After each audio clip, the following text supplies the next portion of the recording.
মুসলমান অর্থ টাকা পয়সা আর পৃথিবীর সম্পদ নিয়ে, পৃথিবীর সম্মান মর্যাদা ক্ষমতা নিয়ে মুসলমান নিজেকে বড় মনে করে না। মুসলমান বড় মনে করে ঈমান নিয়ে, আমল নিয়ে। সুবহানাল্লাহ বলেন না? মুসলমান কি নিয়ে বড় মনে করে? পৃথিবীতে যদি সম্পদ আর পৃথিবীর ব্যক্তিগত সম্মান নিয়ে যদি পৃথিবী মানুষ বড় হয়, তাহলে বুঝতে হবে সাহাবায়ে কেরামের কি ছিল, আমার রাসূলের ঘরে কি ছিল, যারা জান্নাতের সুসংবাদ পেয়েছে দুনিয়া থেকে তাদের ঘরে কি ছিল? কিছুই ছিল না। কিন্তু তারা পৃথিবীর মধ্যে শ্রেষ্ঠ মানব ছিলেন, সন্দেহ নাই। কি বলেন, ঠিক আছে কিনা বলেন? ওই শ্রেণীর মানুষ হতে হবে আমাদেরকে। আমাদেরকে মুসলমান আল্লাহ বানিয়েছেন। মুসলমান হওয়ার পিছনে উদ্দেশ্য একটাই, আমাদের চাহিদা একটাই, যে আমরা মুসলমান হয়ে জন্ম নিয়েছি, শ্রেষ্ঠ আমার ধর্ম, আমার রব শ্রেষ্ঠ, আমার রাসূল শ্রেষ্ঠ, আমার কোরআন শ্রেষ্ঠ। যারা এই সব কিছু নিয়ে থাকে তারাও শ্রেষ্ঠ। কথা ঠিক আছে কিনা বলেন? তারাও শ্রেষ্ঠ। সুতরাং শ্রেষ্ঠত্বের দাবি নিয়ে আমরা কবরে যেতে চাই। কে কে রাজি আছে? ও মুসলমান, আমাদের একটা জীবন আল্লাহ দিয়েছেন। জীবনটার দাম কত এটা বড় কথা নয়, জীবনের মূল্য কতটুকু এটা বড় কথা নয়। কিন্তু আমার আল্লাহ আমাকে যেমন সৃষ্টি করেছেন, কাফেরও সৃষ্টি করেছেন। জীবনের দাম কতটুকু হতে পারে কাফেরের দিকে তাকালে বোঝা যায়। কিন্তু মুসলমানের কাছে আল্লাহ সুবহানাহু ওয়া তাআলা যে জিনিস দিয়েছেন, গোটা পৃথিবী বিক্রি করলেও সেটার মূল্য হবে না। সেটার নাম কি? ঈমান। বলেন, সেটার নাম কি? ঈমান। যে মুসলমানরা ঈমান বুঝে না, তারা আল্লাহকে চিনে না। যে মুসলমানরা ঈমান বুঝে না, তারা রাসূলের প্রতি তার আবেগ, ভালোবাসা, মহব্বত সৃষ্টি হয় না। যেই মুসলমানরা ঈমান বুঝে না, তারা কবরে গরু ছাগলের মতো যায়, মুমিনের মতো যায় না। যেই মুসলমানরা ঈমান বুঝে না, কাল হাসরের দিন তারা নবী রাসূলের দিকে সাথে থাকবে না, তারা আবু জাহেল, আবুল হাবের সাথে থাকবে। কথা ঠিক আছে কিনা বলেন? প্রশ্ন, আপনি বুঝলেন কিনা? আপনি বুঝলেন কিনা? আপনাকে তো আল্লাহ ঈমান ফ্রি দিয়ে দিল, আপনি বুঝলেন কিনা? গোটা পৃথিবীতে মানুষকে বোঝানোর জন্য আল্লাহ সুবহানাহু ওয়া তাআলা, আল্লাহ বুঝেন যে মানুষ তার কথা সরাসরি বুঝবে না। মানুষকে বোঝানোর জন্য আল্লাহ সুবহানাহু ওয়া তাআলা মডেল বানিয়েছেন, একজনকে দিয়ে দিয়েছেন, গোটা পৃথিবীর মধ্যে আদর্শ বানিয়েছেন, নবীদেরকে আদর্শ বানিয়েছেন। আর পৃথিবীর শ্রেষ্ঠতম নবী, শ্রেষ্ঠতম আদর্শের নাম হলো মুহাম্মদুর রাসূলুল্লাহ। এর উপর তো কোনো আদর্শ হতে পারে না, এর উপর কোনো মর্যাদা হতে পারে না। সেই রাসূল পাক সাল্লাল্লাহু আলাইহি সাল্লামের উম্মত আমরা, ঠিক না? আমরা রাসূল পাক সাল্লাল্লাহু আলাইহি সাল্লামের উম্মত হয়েছি, কেমন মর্যাদা পেয়েছি? রাসূল পাক সাল্লাল্লাহু আলাইহি সাল্লাম বললেন, হাসরের ময়দানে সবাই দাঁড়ানো থাকবে, সব নবীরা দাঁড়ানো থাকবে, সকল নবীদের উম্মত তার পিছনে থাকবে। সবার কাতার, কেউ কারোটা হবে 50 জনেরও হবে, আবার 1,00,000 জন হবে, 1000 জন হবে। হাসরের ময়দানে আমার উম্মতের কাতারটা সবচেয়ে বড় হবে, আমার উম্মতের কাতার সবচেয়ে বড় হবে। আমি তার জন্য গর্ব করি না। ও আমার উম্মতেরা, যতক্ষণ পর্যন্ত জান্নাতে তোমার নবী না ঢুকবে, ততক্ষণ পর্যন্ত জান্নাতে কেউ ঢুকবে না। তোমার নবী প্রথম ঢুকবে, শুধু তোমার নবী প্রথম ঢুকবে না, যতক্ষণ পর্যন্ত তোমার নবীর উম্মতেরা জান্নাতে না যাবে, অন্য উম্মতরা ঢুকতে পারবে না। আমাদের মর্যাদা বাড়লো না কমলো? হ্যাঁ? হাসরের ময়দানে সকল নবীদের একটা সিম্বল হবে, একটা চিনে নেওয়ার মতো একটা চিহ্ন থাকবে। সব নবীদের উম্মত চিনা যাবে, উম্মতে মুহাম্মদের চিনা যাবে। সুবহানাল্লাহ বললেন না? রাসূল পাক সাল্লাল্লাহু আলাইহি সাল্লাম বললেন যে হাসরের ময়দানে সকল নবীদের একটা চিহ্ন, উম্মতের চিহ্ন হবে, আমার উম্মতের একটা চিহ্ন থাকবে। বলেন তো দি, উম্মত হতে হলে চিহ্ন দরকার আছে কিনা? কার কার নাই? কার কার দরকার নাই? রাসূল পাক সাল্লাল্লাহু আলাইহি সাল্লাম বললেন যে হাসরের ময়দানে আমার উম্মতের চিহ্নগুলি হবে। মা আয়েশা সিদ্দিকা রাদিয়াল্লাহু তাআলা আনহা বললেন, ইয়া রাসূলুল্লাহ, হাসরের ময়দানে এত মানুষ হবে, আপনার উম্মতকে কিভাবে আপনি চিনে নেবেন? আপনার উম্মতকে কিভাবে চিনবেন? রাসূল পাক সাল্লাল্লাহু আলাইহি সাল্লাম বলেন, আয়েশা রে, একটা মাঠে লক্ষ লক্ষ ঘোড়া আছে, সবগুলো ঘোড়া এক ধরন, আর একটা ঘোড়ার কপাল সাদা, কপালের দাগ আছে, ঘোড়া মুহাজ্জালিন, এমন দাগ সূর্যের আলোর মতো জ্বলজ্বল করে। ও আয়েশা, বলো তো দেখি, লক্ষ ঘোড়ার মধ্যে ওই ঘোড়াটা পাওয়া যাবে কিনা?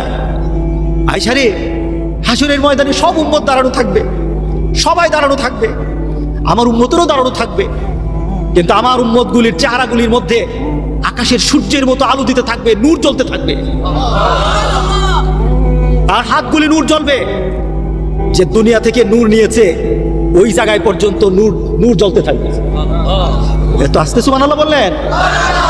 দুনিয়া থেকে যারা নূর নিবে, আখিরাতে সেই নূর রাসূলের দৃষ্টিতে পড়বে। রাতের অন্ধকারে আপনি কোথাও দাঁড়িয়ে আছেন, অন্ধকার, আরেকজন কেউ আপনাকে খুঁজতেছে, আপনার হাতে একটা টর্চ লাইট আছে, আপনার টর্চ লাইট যদি তাকে বাড়ি দেন, এইভাবে টর্চ লাইটটা জ্বালান, আপনাকে পাওয়া যাবে কিনা? বলে না, পাওয়া যাবে কিনা? মাঠের মধ্যে আপনার ছেলে একদিক, আপনি একদিক, এখন আপনার টর্চ লাইট মারলেন, মেরে ছেলেকে বললেন, এই ছেলে আমি এখানে, ছেলে দেখবে কিনা? আর অন্ধকারের মধ্যে যদি পরে থাকেন, টর্চ লাইটটা যদি না থাকে, আলোটা যদি না থাকে, নূরটা যদি না থাকে, তাহলে বলেন তো আপনার ছেলে জীবনে আপনি খুঁজে পাবে? পাবে না। হাসরের ময়দান বিভীষিকাময় অবস্থা, সূর্যটা মাথার উপর চলে আসবে। অমিয়া, আগামীকাল আসবে না? আগামীকাল একটু সূর্যের দিকে তাকায় থাকেন তো দেখি কেমন লাগে। সূর্যটার দিকে তাকিয়ে থাকেন, কেমন লাগে? আপনার চোখ দিয়ে কিছু দেখা যাবে না, লম্বা সময় তাকিয়ে থাকলে চোখটা থাকবে না। এত পাওয়ার, কিন্তু কত দূরে আছে বলেন না? কতটুকু? অনেক দূর, এখান থেকে ঢাকা পর্যন্ত নাকি? কোনানে কসবা কই আছে? 9,30,00,000 মাইল দূরে, 9,30,00,000 মাইল দূরে। এই দূরটা কিন্তু বৈজ্ঞানিকরা বলেছেন, আসল নাম কিন্তু এখনো কেউ বলতে পারে নাই। এত দূর থেকে কোরআন, সেই যখন সূর্য যখন তা দেখ, আরাম লাগে না? খুব ভালো আরাম লাগে নাকি? হ্যাঁ, গরমটা কেমন লাগে? একটু কিছুক্ষণ দাঁড়ায় থাকার পরে খালি কোথায় লুকানো যায়, কোনখানে ছায়া পাওয়া যায়, এগুলি তো খোঁজা আরম্ভ হয়। কথা ঠিক না? আর ঠিক ওই সূর্যটাকে একটু খেয়াল করেন, ঠিক ওই সূর্যটাকে আপনার মাথার উপর, ঠিক মাথার উপর, এই মাথার উপর যখন চলে আসবে, যারা কোরআনওয়ালা তারার মাথার উপর আসবে, যারা কোরআনের কাছে আসে নাই, নামাজ পড়া নাই, তারা ওইখানে থাকবেই না, অন্য জায়গায় থাকবে নাকি? হ্যাঁ, কি বলেন? যারা আমরা একটু ভয় টয় পাই, একটু কোরআন টোরআন পড়ি, হুজুর আপনারই ধরবো, হাসরের মধ্যে আপনারই বিপদে পড়বেন, আমরা ভালোই আছি, দুনিয়া তো ভালো, আখেরাত তো ভালো। কি বলেন, তাই নাকি? হ্যাঁ, ময়দানে দাঁড়ানো হবে, আপনি যেমন দাঁড়ানো থাকবেন, মুমিন বান্দা যেমন দাঁড়ানো থাকবে, বদকারও দাঁড়ানো থাকবে। কিন্তু মুমিন বান্দা আর বদকার পৃথিবীর মধ্যে সবকিছু ব্যবহারের ক্ষেত্রে গুণগত মান এক ছিল। আমি এখন ভাত খাইলাম কার বাড়িতে? সেলিম ভুইয়ার বাড়িতে, ভুইয়া সাহেবের বাড়িতে ভাত খাইলাম। এখন আমি যখন মুরগি খেলাম, মুরগের গুস্ত খেলাম, আমার জিহ্বায় যেই মজা, যে নামাজ পড়ে না তার জিহ্বায় কি আরেক মজা? বলেন নাকি? একই মজা। খেজুর গাছের রস, নারিকেল গাছ, খেজুর গাছের রস শীতকালে মজা না? এটা কি আমার জন্য এক মজা, আরেকজনের জন্য আরেক মজা? মালিকের জন্য এক মজা, সুরের জন্য এক মজা, নাকি সব এক মজা? হ্যাঁ, সবার এক মজা। ওই সূর্যের আলো দুনিয়াতে আমার জন্য যেমন, আপনার জন্য তেমন, কিন্তু আখিরাতের ময়দানে কিন্তু তা হবে না। মুমিনের জন্য মুমিনের অবস্থা হবে, মুমিনের জন্য আল্লাহ সুবহানাহু ওয়া তাআলা তার তাপকে, তার সহনশীল পর্যায়ে নিবে। বদকার তার বদের আমলের কারণে তার অবস্থা কেমন হবে, তার মাথাটা পর্যন্ত ফেটে যাবে, গরমের তাপে মাথা ফেটে যাবে, মাথার মগজটা পর্যন্ত বের হয়ে যাবে। হাসরের ময়দানে রৌদ্রের তাপে আল্লাহ সুবহানাহু ওয়া তাআলার সামনে সবাই দাঁড়ানো, আল্লাহর সামনে সবার কাছে আজকে উপস্থিত হয়ে গেছে সবাই। এবার বিচার আরম্ভ হবে। কোর্টে দাঁড়ানো, বাংলাদেশের কোর্ট না, পৃথিবীর কোর্ট না, আহকামুল হাকিমিন সেখানে বসা। আল্লাহু আকবার। আহকামুল হাকিমিন আল্লাহ সুবহানাহু ওয়া তাআলা তিনি একজন চূড়ান্তভাবে মালিক ইয়াউমিদ্দিন হয়ে বসে আছেন। তিনি বিচার ফায়সালা আরম্ভ করবেন, বিচার আরম্ভ করবেন। বিচারের অবস্থা আল্লাহ সুবহানাহু ওয়া তাআলা, একটা মানুষ যখন পৃথিবীর কোনো হাইকোর্টে যায়, পৃথিবীর সামান্য কোনো জজ কোর্টে যায়, নিম্ন কোর্টে যায়, তখনই তার কোনো হুঁশ থাকে না। যখন আল্লাহর সামনে সবাই উপস্থিত হয়ে যাবে আর সামনে দেখবে দুজকের আগ গর্জন, বেহেশতের জন্য বেহেশতিরা দেখতে থাকবে বেহেশতের প্রতি, দুজকের গর্জনগুলি তাত্তালিউ আলাল আফইদা, প্রত্যেকটি মানুষের কলিজার মধ্যে গিয়ে তার আঘাত করবে, তার কলিজার মধ্যে গর্জনগুলি আঘাত করবে। নবীরা পর্যন্ত দুজকের আগুনের আওয়াজ শুনে ভয় পেয়ে যাবে। এটা হলো হাসরের ময়দান। নবীরা পর্যন্ত ভয় পেয়ে যাবে দুজকের আগুনের আওয়াজের। সেই অবস্থায় আল্লাহ সুবহানাহু ওয়া তাআলা একটা ডাক দিবেন হাসরের ময়দানে, ও মুসলমান, কবর কিন্তু আপনার বেশি দূরে না। একটা শ্বাস ভিতরে নিলেন, হয়তো কবর ওই শ্বাসের মধ্যেই কবর হয়ে যেতে পারেন। আরেকটা শ্বাস ফেলে দেওয়ার পর নতুন কোনো শ্বাস হয়তো আপনার ভাগে জুটবে না। আপনার কবরটা কিন্তু অতি নিকটে। কেউ যদি বলে কখন কিয়ামত হবে, ফাকাদ কামাত কিয়ামাতাহু, মান মাতা ফাকাদ কামাত কিয়ামাতাহু, যে মরল তার কিয়ামত হয়ে গেছে, কিয়ামত আরম্ভ হয়ে গেছে। তাকে নতুন কিয়ামত আর হবে না, তার জন্য তার দেহের কিয়ামত হয়ে গেছে। আবার আরেকটা কিয়ামত হবে। 4 ধরনের কিয়ামত আছে। ওই কিয়ামত যখন আরম্ভ হয়ে যাবে, সবাই এখন বিভীষিকাময় অবস্থা সৃষ্টি হয়ে যাবে আল্লাহর দরবারে উপস্থিত। এখন তো বিচার হবে। কিসের বিচার হবে? কিসের বিচার হবে? ফামান ইয়ামাল মিসকালা যাররাতিন খায়রান ইয়ারা ওয়া মান ইয়ামাল মিসকালা যাররাতিন শাররান ইয়ারা। মাবুদ সুবহানাহু ওয়া তাআলা কোরআনে কারিমে আমাদেরকে জানিয়ে দিলেন, তোর বিচার আমি কেমন ভাবে করব। রাতের আধারে গোটা পৃথিবীর কেউই দেখে নাই, তোর স্ত্রীও দেখে নাই, গোটা পৃথিবীর কেউ তোকে দেখে নাই। রাতের আধারে এমন একটা কাজ করেছস, মনে মনে চিন্তা করেছস, কেউই দেখে নাই। আল্লাহ বলেন ওইটা তোর হাসরের দিন দেখায় দেব। হাসরের দিন গোটা পৃথিবীর মানুষের সামনে ওই কথাটাও দেখায় দেব। রাতের অন্ধকারে, রাত্রের বেলা শুয়ে শুয়ে, বিছানায় শুয়ে শুয়ে তুমি আরেকজন মানুষের জন্য তুমি খারাপ চিন্তা করেছো। তুমি মানুষের জন্য ভালো চিন্তা করো নাই, খারাপ চিন্তা করেছো। আল্লাহ বলেন তোমার চিন্তা তো কেউই দেখে নাই। পাশে স্ত্রী ছিল, স্ত্রীও টের পায় নাই, কিন্তু আরশের মালিক আমি আল্লাহ কিন্তু টের পেয়ে গেছি। আল্লাহু আকবার। আমি কিন্তু টের পেয়ে গেছি। হাসরের দিন ওই কথাটা পর্যন্ত তোর সামনে উপস্থিত করব। আল্লাহু আকবার বলেন না? আল্লাহকে চিনা দরকার আছে কিনা বলেন? হাসর বোঝা দরকার আছে কিনা বলেন? আল্লাহু আকবার, আল্লাহু আকবার। আফসোস হবে, আফসোস করবেন, আফসোস করবেন। ওই আফসোসের কথা আজকে কোরআনের যে আয়াত তেলাওয়াত করলাম, এই আফসোসের কথা আছে। হাসরের ময়দানে গিয়ে কিছু আফসোস করবে। লোক কি করবে? আফসোস করে করে বলবে, আরে আমি কি করলাম রে, ইয়া লাইতানি কুনতু তুরাবা, আরে আমি কেন মাটি হই না। আজকে আমি কি জবাব দেব আল্লাহর দরবারে? আমি তো কিছু নাই, আমি তো কিছু করি নাই। আমি আল্লাহর সামনে কেমনে দাঁড়াবো আমি যদি মাটি হয়ে যেতাম? আল্লাহু আকবার, আল্লাহু আকবার, আল্লাহু আকবার। আমি যদি মাটি হয়ে যেতাম। এভাবে চিৎকার করে করে সবাই বলবে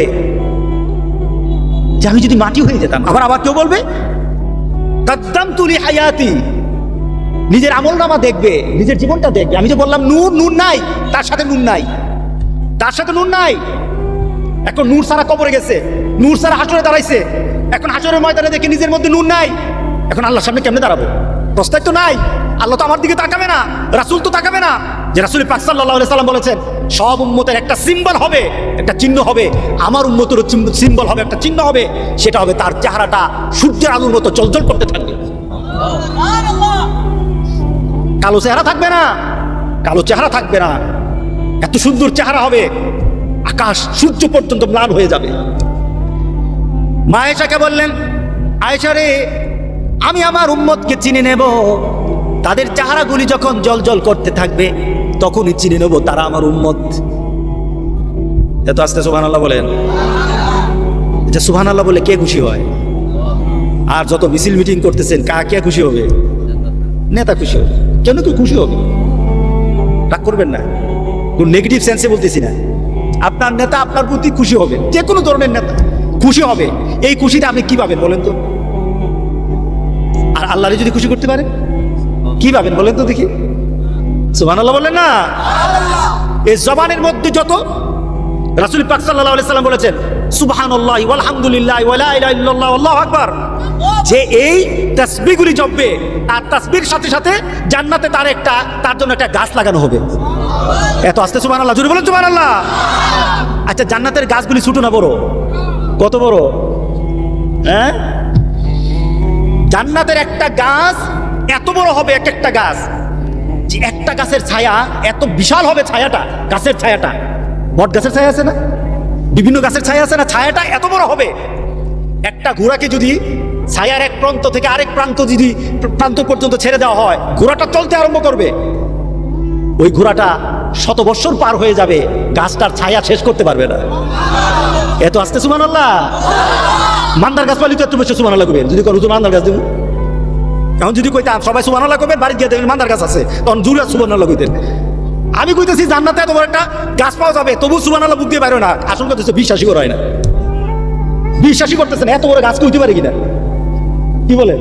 আপনাদের চিন্তা হলো হুজুর কি গাছ কইলেন, এটা ঘোড়া বলে এটা শেষ করতে পারবেন না 100 বছরে, আপনি কি গাছের কথা কইলেন? আল্লাহ দিতে পারে কিনা? জোরে বলেন পারে কিনা? পারে কিনা বলেন? আমার মাবুদি দিতে পারে, আমার মাবুদি দিতে পারে। সুতরাং মুখের জবান যার যত বেশি জিকির দিয়ে ভরা থাকবে, জান্নাতে তার বাগানের মধ্যে তত গাছ বেশি থাকবে। আরো জোরে বলি সুবহানাল্লাহ। একটা স্লোগান দিতে পারবেন? কে পারবেন? না তুলে সবাই পারবেন? আপনারা একটা মিছিল দিবেন, স্লোগান দিবেন। জান্নাতে কিন্তু স্লোগান হবে, জান্নাতে কিন্তু স্লোগান হবে। জান্নাতের স্লোগানটা কার জন্য হবে? আল্লাহর জন্য। কার জন্য হবে? যারা এখান থেকে আল্লাহর জন্য স্লোগান দিবে, তারা জান্নাতে গিয়ে ওই স্লোগানে যোগ দিবে। কে কে যোগ দিতে চান? নারে তাকবীর, নারে তাকবীর। আল কোরআনের আলো, আল হাদিসের আলো, মসজিদ আছে যেখানে, নামাজ আছে যেখানে, হক্কানি উলামায়ে কেরাম যেখানে। আলহামদুলিল্লাহ। এটা শরীরটা গরম হয়েছে নাকি? হ্যাঁ, আমি তো কিছু দিতে পারবো না, তবে স্লোগানটা আপনাদের রিজার্ভ রেখে দিলেন, আখেরাতে গিয়ে পাওয়া যাবে ইনশাআল্লাহ। বলে ইনশাআল্লাহ। এক একটা তাসবির কারণে আপনাকে একটা করে গাছ দেওয়া হবে। কোথায় দেওয়া হবে বলেন তো? এবার একটু তাত্ত্বিক কথা বলবো। কোথায় দেওয়া হবে? জান্নাত। আচ্ছা, আপনি দুনিয়ায় থাকা অবস্থায় জান্নাতে আপনি গাছ লাগাইতেছেন, দুনিয়া থাকা অবস্থায় জান্নাতের বাগানে আপনি গাছ লাগাচ্ছেন, জিকিরের কারণে, তাসবির কারণে জান্নাতে আপনার গাছ হচ্ছে। আপনি বাগান বাড়ি তৈরি করছেন, জান্নাতের আপনার মরার আগেই বাগান বাড়ি তৈরি করছেন। তাতে বোঝা গেল মরার পরে আল্লাহ আপনাকে জান্নাতি দিবেন ইনশাআল্লাহ। সুবহানাল্লাহ বলেন না? যারা বাগান বাড়ি আগে বানায়, আল্লাহ তো আগে বলতেছেন যখন যে বললেন তোমার বাগানের মধ্যে একটা গাছ লাগাই দেবো, তাহলে বোঝা গেল আপনার বাগান আছে। সুবহানাল্লাহ বলেন না? সুতরাং ওই বাগানে যাওয়ার শখ জাগতে হবে। আল্লাহ আমাদের সবার মধ্যে দান করে দিক। রাসূল পাক সাল্লাল্লাহু আলাইহি সাল্লাম আয়েশাকে বলেন, আয়েশা রে, আমার উম্মতগুলি আমি চিনে নেব, এত মানুষ থাকুক কিন্তু আমার উম্মত আমি ঠিকই চিনবো। কিভাবে? আয়েশা, শীতকাল চলে আসতো, বার্ধক্য চলে আসতো, বিভিন্ন সময় বিভিন্ন নিজের মধ্যে একটা কাজের স্পৃহা হারিয়ে ফেলতো, মনের মধ্যে দুর্বলতা, শারীরিক দুর্বলতা সৃষ্টি হতো। কোনো কিছু কাউকে পিছু হটাতে পারে নাই, কাজ থেকে এই কাজ থেকে বারণ করতে পারে নাই, পিছু হটাতে পারে নাই। আবার আমার উম্মতের চরম দুশমন শয়তান ছিল। আমাদের চরম দুশমনকে, জোরে বলেন চরম দুশমনকে? শয়তান চরম দুশমন ছিল, আমার উম্মতের চরম দুশমন। তারা ওয়াসওয়াসা দিয়েছে যেন সে এই কাজটা না করে। কিন্তু যখনই আমার আল্লাহর একটা আওয়াজ এসেছে, সে তার জীবনের অন্য কোনো চাহিদাকে তার বড় চাহিদা বানায় নাই। সে যে কোনো কাজে থাকতো, যখন আল্লাহর সে ডাক তার কানের মধ্যে লেগেছে, ডাকটা হলো আল্লাহর ডাক। সে আল্লাহর ডাক যখনই তার কানে লাগতো, সে ডাকটা ছিল আল্লাহু আকবার। জোরে বলেন আল্লাহু আকবার। ডাকটা কি ছিল? আল্লাহু আকবার। মসজিদ থেকে আওয়াজ এসেছে আল্লাহ বড়। আর সে কাজে ডুবেছিল, বিভিন্ন কাজের মধ্যে ছিল। সে তার চিন্তায় শয়তান বলে কাজ বড়, আর মসজিদ থেকে আওয়াজ এসেছে আল্লাহ বড়। সে নিজের মধ্যে যুদ্ধ করেছে, নাফসের সাথে যুদ্ধ করেছে। তার আত্মা বলে বসে থাক, তার আত্মা বলে বসে থাক, আত্মা বলে কাজ কর, আত্মা বলে এখানে যা, আত্মা বলে এটা কর। কি বলে বলে না, মিটিং এ বসা থাকলে বল মিটিং এ বসা থাক, আগে মিটিং শেষ এরপরে নামাজ, ঠিক না? আমাদের রিক্সাগুলির মধ্যে অনেক সুন্দর সুন্দর লেখা থাকে। আগে থাকতো ছবি, নায়িকাদের ছবি, নায়িকের ছবি থাকতো না। এখন কিন্তু সুন্দর সুন্দর কথা থাকে। নামাজকে বলো না কাজ আগে, নামাজকে বলো না কাজ আগে। কত সুন্দর কথা। কাজকে বলো, নামাজ আগে। তোমার দুনিয়ার যে কোনো কাজ থাকুক, তোমার জীবনের একটা বড় চাহিদা নিয়ে নাও। আজান হবে, আমি আর দেরি করব না। আজান হবে, আমি আর কাজে থাকবো না। আজান হবে, আমি আর কারোর সাথে বসা থাকবো না। আজান হবে, আমার বাবু যদি আমার কাছে থাকে, আমি আমার বাবার সাথে থাকবো না। আজান হবে, গোটা পৃথিবীর কোনো ব্যক্তি যদি আমাকে ডাকে, ওই ডাকে সাড়া দেবো না, আগে আমি আল্লাহর ডাকে সাড়া দেবো। পারা যাবে কি না? মুসলমান পারা যাবে? যদি পারা যায়, তাহলে আমরা এখন থেকে বলবো নামাজকে বলবো না কাজ আগে, নামাজকে বলবো না কাজ আগে। যদি হয় কি হবে? যদি এটা করতে পারেন কি হবে? রাসূল পাক সাল্লাল্লাহু আলাইহি সাল্লাম বলেন, ওই উম্মতগুলি আমার উম্মত চিনে নেব। তাহলে বোঝা গেল যার মধ্যে এই দাগ থাকবে না, সে রাসূলের উম্মত বলে পরিচয় দিতে পারবে না। আমাদের সমাজে নামাজি বেশি না বেনামাজি বেশি? আস্তে কথা কয়, বলেন, জোরে বলেন, সাহস করে বলেন। বেনামাজি বেশি। তাহলে বেনামাজির অবস্থা কি?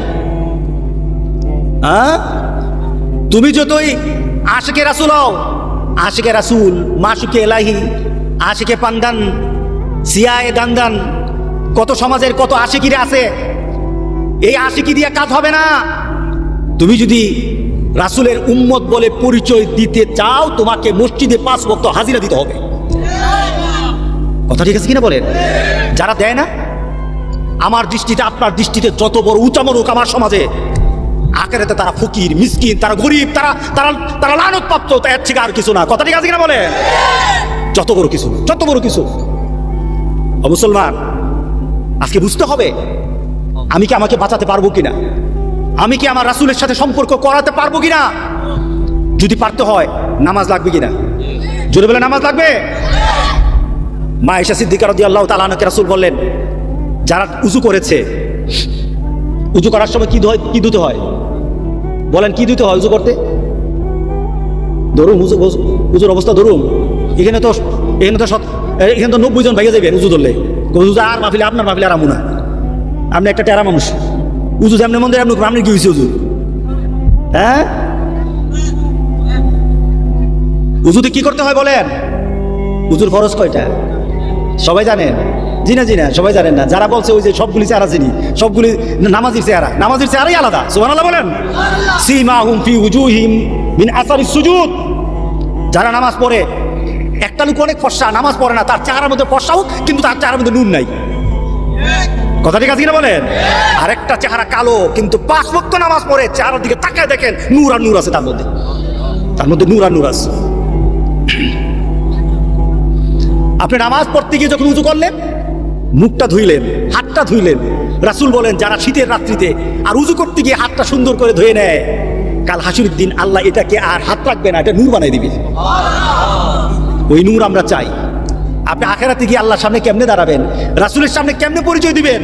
আপনার সাথে নূর নাই, আপনার সাথে নূর নাই।